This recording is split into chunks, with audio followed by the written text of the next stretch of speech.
6ஆம் ஆண்டு பிப்ரவரி மாதம் 8ஆம் தேதி பாலகுமாரன் அப்படிங்கிறவங்களுக்கு மகளாக பிறந்திருக்கிறாரு.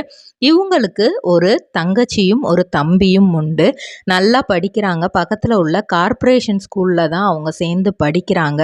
4th ஸ்டாண்டர்ட் வரைக்குமே அவங்க ரொம்பவே ஜாலியாக, ஏன்னா அவங்களோட குழந்தை பருவத்தை ரொம்பவே என்ஜாய் பண்ணி தான் படிக்கிறாங்க. அதை பற்றினா பெருசாக அந்த படிப்பை பற்றி பெருசாக எந்த ஒரு இதுவுமே இல்லை. ஏன்னா அவங்களோட அப்பா நகை ஆசாரியாக இருந்திருக்கிறாங்க. அந்த இதை கணக்கு போடுறது, இந்த மாதிரி அக்கௌண்டன்ட் வேலையெல்லாம் பார்த்துருக்குறாங்க. சொந்தமாக வீடே அந்த டைமில் வாங்கிட்டாங்க. அது மட்டும் இல்லாமல் மதுரையில் 2-3 ஹோட்டல்ஸ் கூட ஓனா அவங்க வாங்கி வச்சுருந்தாங்க. ட்ரிபிள்-ஆர் ட்ரேடிங் கம்பெனி எங்களிடம் பாக்கு மட்டை தயாரிக்கும் மிஷின் கிடைக்கும். அதற்கான ரா மெட்டீரியல்ஸையும் வருடம் முழுதும் நாங்களே சப்ளை செய்து வருகிறோம். நீங்கள் செய்யும் தட்டுகளை நாங்களே எடுத்துக்கொள்கிறோம். அதற்கான லோன் வசதியும் செய்து தருகிறோம்.